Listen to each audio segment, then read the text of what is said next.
नमस्कार प्रिय मित्रों, मैं ज्योतिषकार कमल आप सबका हार्दिक अभिनंदन करता हूं आपके अपने इस प्यारे यूट्यूब चैनल एस्ट्रो कमल में। एस्ट्रो कमल में आज अब नया साल शुरू होने वाला है। आज मैं आपको साल के आखिर में 2025 के आखिर में शायद 31 दिसंबर को ये वीडियो आएगा। आज एक ऐसी साधना से रूबरू करवाता हूं, परिचय करवाता हूं जो बहुत ज्यादा शक्तिशाली साधना है और बहुत रोमांचक साधना है। इस साधना को जिस आदमी को अपने जीवन में रोमांच का लुत्फ उठाना हो, साधनाओं का मजा लेना हो, वो आदमी अवश्य इस साधना को करें। यह साधना बंगाल की जादूगरनी सुधिया बेडन की साधना है। बंगाल में बहुत सारी जादूगरनियां हुई है और कई जादूगरनियां तो टॉप मोस्ट वांटेड होते हैं ना, वो थाने में लिस्ट लगी होती है मोस्ट वांटेड, उन टॉप 10 में आती है। उनमें एक नाम होता है त्रिया बंगालन का। ऐसे कई जो है वो बंगाल में बहुत टॉप की हुई है। नथिया जादूगरनी बंगाल से, ऐसी बहुत सारी जादूगरनियां हैं जो बंगाल से हुई है और उनकी साधनाएं बहुत ताकतवर होती है। यदि सामने किसी ने जादूगरनी की साधना नहीं कर रखी है तो आप फिर सिकंदर हो। जिसने साधना सिद्ध कर ली वो फिर कुछ भी करने में सक्षम हो सकता है। यह साधना विशेष तो उनके लिए जो देखते देखते चलते चलते सड़क पे चलते चलते किसी को भी वश में करना चाहते हैं ना, चलते चलते किसी स्त्री को वश में कर लिया, चाहे वो विवाहित हो चाहे वो अविवाहित हो, किसी भी स्त्री को चलते चलते वश में कर लिया। वश में करके किसी को अच्छे रास्ते पर भी ला सकते हो। ऐसा वश में करके बुरा काम ही करना ज़रूरी नहीं है। कई लोग ऐसा भी करते हैं कि कोई गलत रास्ते पर जा रही लड़की है, उसको वश में करके अच्छे रास्ते पर भी ला सकते हैं, तो वैसा काम भी किया जा सकता है। इससे सड़क पे चलते चलते किसी को वश में कर लेना, किसी भी ऑफिसर के पास या कहीं भी आप जाओ, आंखों में आंखें डालते ही आपका काम करेगा। जैसे वो सम्मोहन वाले नहीं होते, किसी को भी हिप्नोटाइज कर लेते हैं, अपना काम करवा लेते हैं, उस प्रकार से इस साधना का साधक जो होता है वो किसी को भी आंखों में आंखें डाल करके अपना काम करवा सकता है।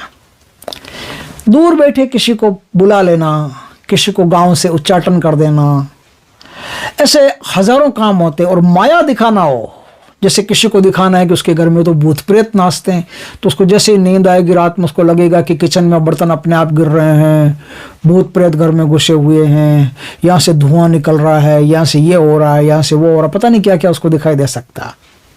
तो किसी को अगर इल्यूजन फिट करना हो, दिमाग में नकली सारा माहौल बनाना हो, क्रिएट करना हो, किसी को ये फिट करना हो कि शहर में जब निकलते हो तो हर कोई तुम्हारा दुश्मन है, हर कोई तुम्हारे पैसे लूटना चाहता है, हर कोई तुमसे धोखा देना चाहता है, तुम्हारा ये करना चाहता है, तो ऐसी माया अगर उसके साथ फिट कर दी जाए तो फिर वो वही करेगा।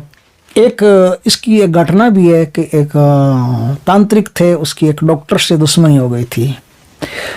तो डॉक्टर जब भी खाना खाने बैठता तो जैसे हाथ डालता उसको भोजन में थाली में कभी तो खून, मांस, कीचड़, लेटरिंग, पेशाब, इस प्रकार की बदबू आना, इस प्रकार के खाने में दिखाई देना उसको। तो खाना फिर कौन खाना खा सकता है? खाना तो अपनी थाली में छोड़ो, अगर पड़ोसी की थाली में भी ये दिखाई दे जाए, मान लो जैसे पड़ोस में बैठ के कोई खाना खा रहा है और उसकी थाली में भी अगर हमको ऐसा दिखाई दे जाए तो सवाल ही नहीं है कोई खाना खा सकता है क्या? कोई नहीं खा सकता। रोटी में हाथ डालो तो बालों का एक झुंड दिखाई देता है, ढेर दिखाई देता है, बालों में जुएं तैरती दिखाई देती है। ऐसा इतना विवत्स, इतना वो घृणित दिखाई देता है कि उल्टी करने को मन करता है। तुरंत ही खाना कौन खाएगा? तो डॉक्टर की हालत इतनी गंभीर हो गई कि वो फिर मरणासन स्थिति में पहुंच गया। तो उसकी पत्नी ने फिर पता लगाया कि ये है क्या, तो बोला कि उस तांत्रिक से डॉक्टर साहब का लफड़ा हो गया था, तो तांत्रिक ने सब कुछ किया था, उसने सुधिया बेडन से सब काम किया था। वो डॉक्टर की पत्नी गई तांत्रिक के पास, जाके उनसे माफ़ी मांगी तो बोला चलो ठीक है छोड़ देता हूँ, माफ़ कर दिया उनको। फिर उस दिन के बाद में वो सब ठीक हो गया, माया वापस खींच लिया। सब इल्यूजन होते, कुछ नहीं होता थाली में, ना तो कोई कीचड़ होता है, ना कोई खून होता है, ना कोई मांस होता है। वही रोटी है, वही सब्जी है, वही दाल है, वही सब कुछ है, चावल है, लेकिन लगेगा ऐसा सामने वाले को, जो आप दिखाना चाहते हो वो सामने वाले को माया भी हो जाता है पूरी दुनिया। पैसों का तो पता नहीं कितने पैसे ला सकती है कि नहीं ला सकती, क्योंकि मैंने तो ये साधना की नहीं है, साधना कहीं से मेरे पास आई है एक बहुत बड़े तांत्रिक से। लेकिन बाकी इस कामों में ये साधना एक नंबर की है, और इन साधनों का कोई जवाब नहीं है। पैसों का तो ऐसा है कि किसी को माइंड में फिट करके उसके पैसे मंगवाए जा सकते हैं, लेकिन ये बहुत गंदा काम है, ये बहुत घृणित काम है, और शक्तियाँ कभी भी माफ़ नहीं करती ऐसा काम करने वाले को। आपका जो मेहनत का पैसा है भाई आपके पास बचेगा, दूसरा अगर ले भी लिया आपने तो उसका पाप आपको ढोना पड़ेगा। तो इस प्रकार से कई प्रकार के काम इसमें होते हैं, हजारों प्रकार के काम साधक कर सकता है फिर सिद्ध होने के बाद। लेकिन सिद्ध होना इतना आसान कहाँ है, साधना में कई पापड़ बेलने पड़ते हैं और कई प्रकार की मायाएं उसके सामने क्रिएट होती है। अब देखिए इस साधना की ओर चलते हैं अपन, क्या क्या मायाएं क्रिएट होती है, कैसे इस साधना को करना पड़ता है। मैं थोड़ा धीरे तो नहीं बोल रहा हूँ, और करीब ले लेता हूँ। ये साधना बंगाल की एक शानदार साधना है। ये साधना अमावस्या से अमावस्या 5 अमावस्या तक, हर अमावस्या की रात को एक साधना होती है। बाकी आप फ्री हो, अपने घूमो फिरो मौज करो, सिर्फ अमावस्या के दिन ये साधना होती है। जब तक ये साधना नहीं होती तब तक आप किसी के साथ संभोग नहीं कर सकते, अपनी पत्नी के साथ भी नहीं, किसी के साथ भी नहीं। ब्रह्मचार्य का पालन करना पड़ता है, और ऐसा महसूस कराना पड़ता है कि आप ब्रह्मचारी आदमी हैं और आपके अलावा यानी शक्ति के अलावा और किसी में उसकी रुचि नहीं है। तो ऐसा उसको महसूस हो जाता है कि हाँ किसी में इसकी रुचि नहीं। फिर वो बड़ी जल्दी आप पर प्रसन्न होती है और मौज करा देती है।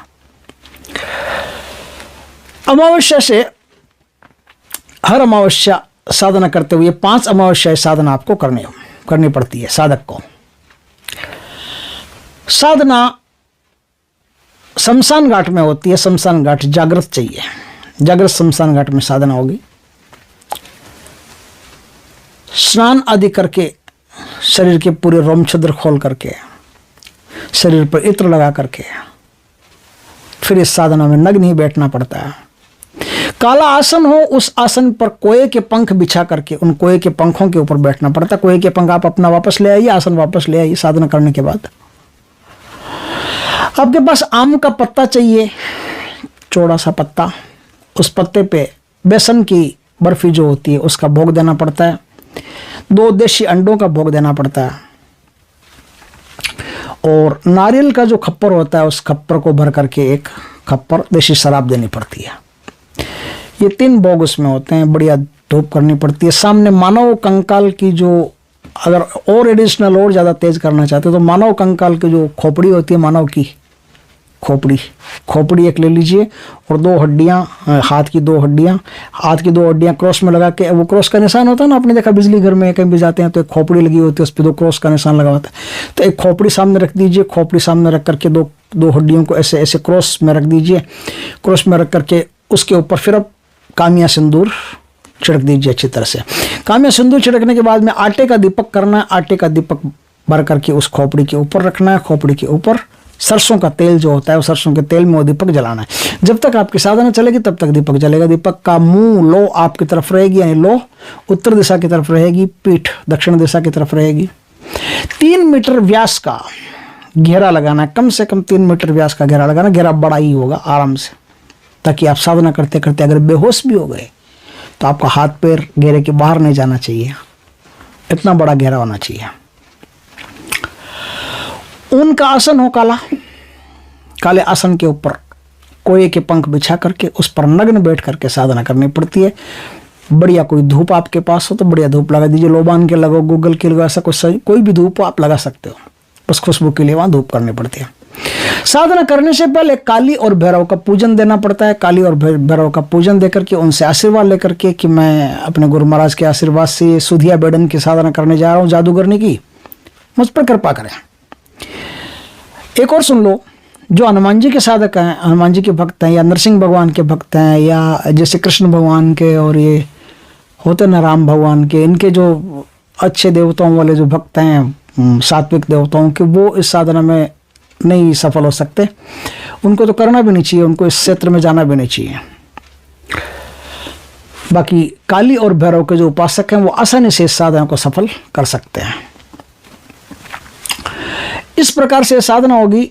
3 मीटर व्यास का घेरा होगा, उस घेरे में बैठ करके साधना करने। साधना रात 11 बजे से होगी। सिद्ध माला आपके पास होनी चाहिए। साधनाओं में सिद्धि प्राप्त करने के लिए ऐसी माला गुरु से आप प्राप्त करके उससे साधना आप करेंगे। रात 11 से लेकर के 2 तक ये साधना आपको करनी है। रात 11 बजे से लेकर के 2 बजे तक। 2 बजे बाद आप साधना को विसर्जन करके और उठ करके अपने घर जा सकते हैं। लेकिन आपको लगे कि 2 बजे के आसपास शमशान के अंदर माहौल जो है वो गड़बड़ाया हुआ है, सही नहीं है, सेट नहीं है, तो आप 3 बजे के बाद में जाना, फिर 1 घंटे और वहीं बैठा रहना।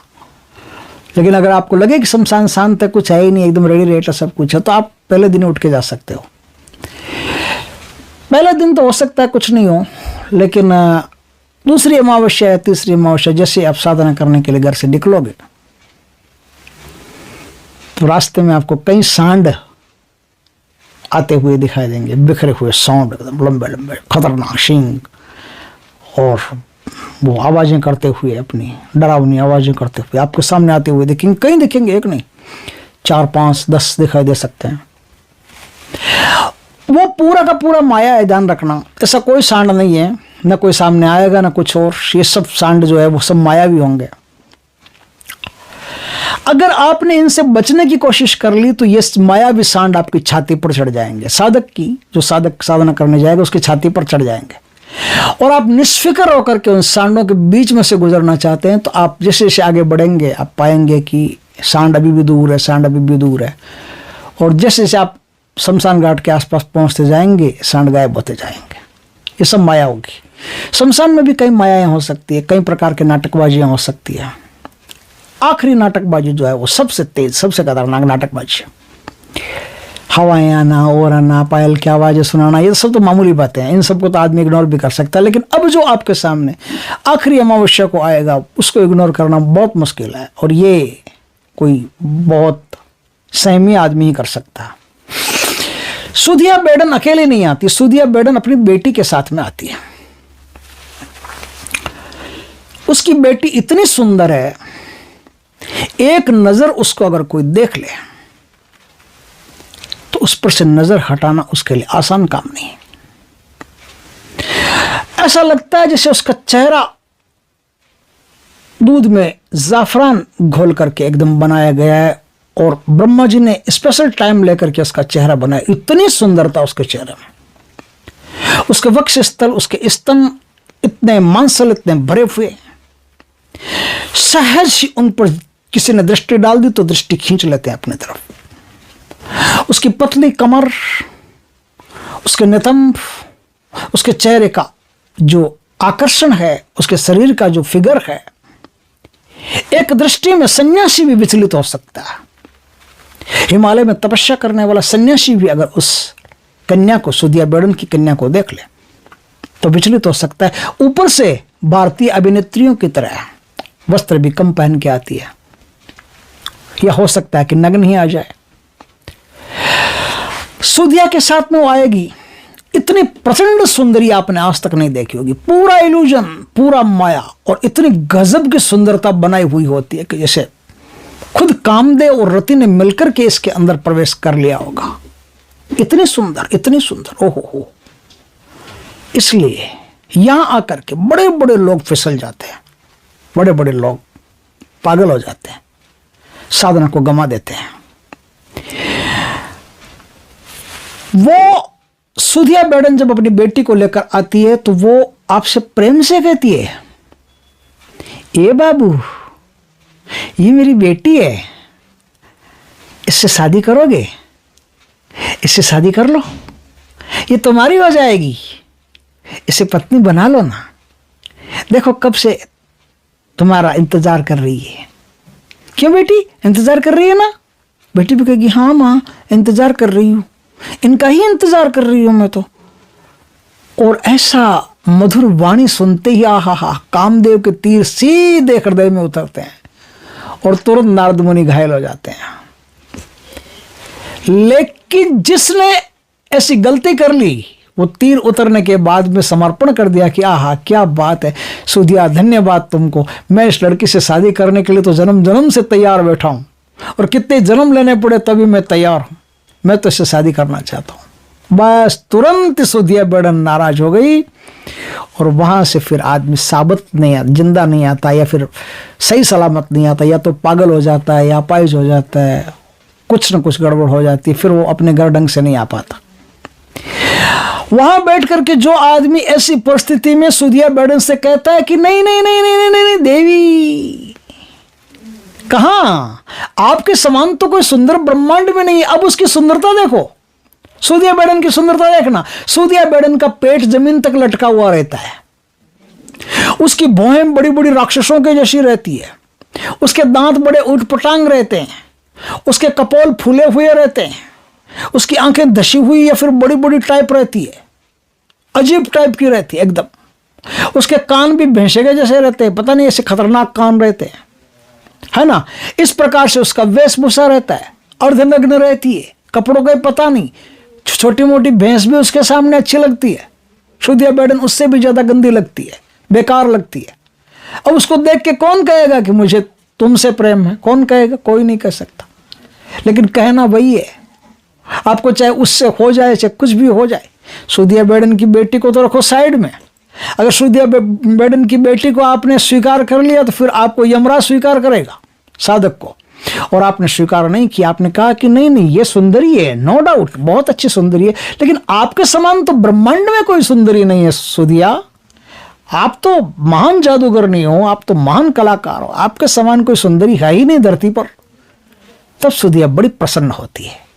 तो आप कहोगे कि मैं तो आपसे मित्रता करना चाहता हूं, शादी की कहां बात, मैं तो आपसे मित्रता करना चाहता हूं, आपसे मित्रता करने के लिए, आपका सहयोग प्राप्त करने के लिए ही मैं यह साधना कर रहा हूं, और मुझे तो आप दिख गई, फिर तो ब्रह्मांड में आपके जैसा तो कोई है ही नहीं, दयालु भी नहीं है आपके जैसा, सुंदर भी आपके जैसा नहीं है।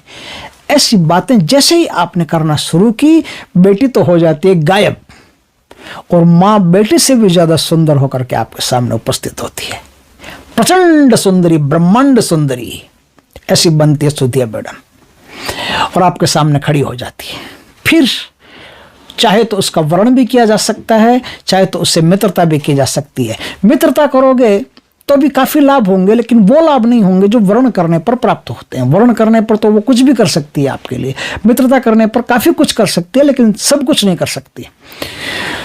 बहुत सारे काम हैं जो सुधिया बेड़न की साधना करके प्राप्त किए जा सकते हैं। तो इसका जो मंत्र है, आपको मैंने सब कुछ बता दिया ना, माला बता दी, सिद्ध माला चाहिए इसमें, है ना, टाइम बता दिया 11 से 2 तक होगा, भोग बता दिए, तो 2 अंडे रहेंगे, थोड़ा सा वो रहेगा बेसन का बर्फी, आम के पत्ते पर बेसन का बर्फी देना पड़ता है, और नारियल के खप्पर में शराब देना पड़ता है, काला आसन रहेगा, नग्न बैठ के साधना करनी है, दक्षिण दिशा में साधना करनी है, मुंह रख करके, एक सामने खोपड़ी रहेगी, 2 हड्डियां रहेगी, हड्डियां क्रॉस में रखनी है, खोपड़ी सामने रहेगी, खोपड़ी के ऊपर आटे का दीपक रहेगा, आटे के दीपक में सरसों का तेल रहेगा, सरसों के तेल का दीपक का जो मुंह है वो आपकी तरफ रहेगा। इस प्रकार से मैंने सारी बता दी, और धूप बढ़िया लगा देना है, और तो कुछ में कुछ है ही नहीं, फूल फाल तो कुछ चढ़ाने है नहीं, चढ़ाओ तो आपकी मर्जी, नहीं तो कोई दिक्कत नहीं, चाहो तो उस खोपड़ी पर फूल चढ़ा सकते हो, खोपड़ी स्त्री की हो तो और बढ़िया है। तो इस प्रकार से साधना, इस प्रकार से साधना आपको करनी है, और 5वीं अमावस्या को वो सिद्ध हो जाती है। सिद्ध हो जाने के बाद में अगर वो सिद्ध हो गई तो फिर आप इस ब्रह्मांड में बहुत शक्तिशाली पुरुष हो। आप बड़े बड़े अधिकारियों को, बड़े बड़े लोगों को 1 सेकंड में यूं बस में कर सकते हो, देखते देखते आंखों से आंखें मिली तुरंत वश में, और जब तक चाहो तब तक वश में। यही नहीं कि 1-2 दिन वश में रह गए, नहीं, जब तक चाहो। कई बार आपने देखा होगा, बाबा आए, हाथ से कोई चीज दी, चीज देते ही वो फिर वश में हो गए, वो तो छोटी क्रिया है। इसमें तो आपने आंखों से आंखें मिलाई, फिर वो जिंदगी भर के लिए बस में। कई बंगाल में कई तांत्रिक ऐसे भी हुए हैं जो इस साधना को करके दुकानदारों से सामान मंगवा लेते थे मुफ्त में, दुकानदार खुद आकर के मुफ्त में सामान दे के जाते थे उनको, ये लो महाराज, और जिंदगी भर परवाह नहीं, महाराज को दिया बस ठीक है। उनको लगता बस महाराज ब्रह्मांड में सबसे बड़े महर्षि हैं, इनसे बड़ा कोई ऋषि नहीं है। तो कुछ भी किया जा सकता है, बहुत कुछ इस साधना से किया जा सकता है। किसी का मन बदला जा सकता है, किसी को कुछ भी दिखाया जा सकता है, किसी को भ्रमित किया जा सकता है, किसी भ्रमित व्यक्ति को सही रास्ते पर लाया जा सकता है। हजार ऐसे काम है जो किए जा सकते हैं। सूर्य बेड़न भविष्य का भी ज्ञान देती है, भूत भविष्य वर्तमान से कानों में बताना, करना, ये सब करना ना, किसी का क्या है क्या नहीं है, जमीन का धन बताना, ये सारी क्रियाएं सूर्य बेड़न करती है। तो इस प्रकार से एक साधना है जो बहुत जोरदार साधना है। इसका मंत्र मैं आपको बता देता हूँ, लिख के भी देना पड़ेगा क्या?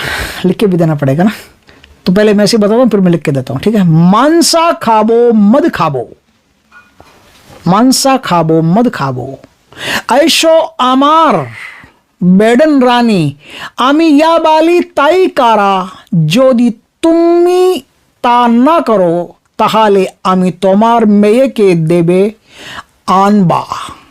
फिर से सुनिए, शायद हो सकता है क्योंकि बंगला है, काफ़ी दिन हो गए बंगला बोले हुए। मांसा खाबो मद खाबो,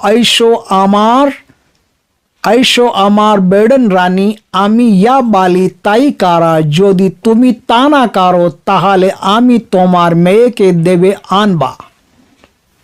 यह मंत्र है। इस मंत्र का निरंतर 11 से 2 तक जाप आपको करना होता है। जाप करने के बाद में शक्ति सिद्ध हो जाती है। शक्ति सिद्ध होने के बाद में फिर क्या बाकी रहता है? कुछ नहीं बाकी रहता।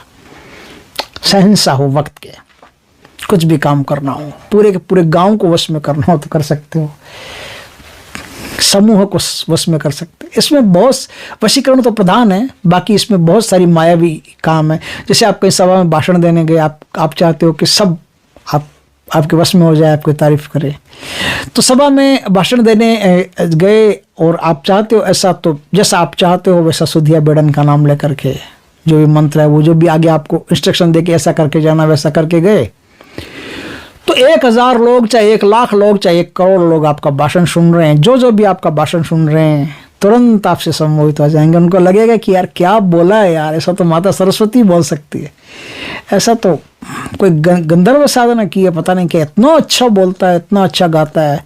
कहीं है ना, होते हैं जैसे गायन वाले होते हैं, वो सम्मोहित करना चाहते हैं सबको कि उनका गायन सबसे बढ़िया लगे, तो वो भी गायन से भी या भाषण से भी कोई नेता कर सकता है, करना चाहे तो कर सकता है। इसलिए बहुत भयंकर, बहुत ज़बरदस्त, अद्भुत साधना है, लेकिन हर आदमी के तो काम की नहीं है। आप भी जानते हो कि ऐसी खतरनाक साधना है, हर आदमी के कहाँ काम की है। बढ़िया साधना थी इसलिए मैंने दे दी, हो सकता है काम की हो भी जाए, हो सकता है ना भी हो। तो बड़ी अद्भुत साधना है, जिनको करना है वो करके देखेंगे, बाकी जिसकी जो मर्जी है वो ठीक है।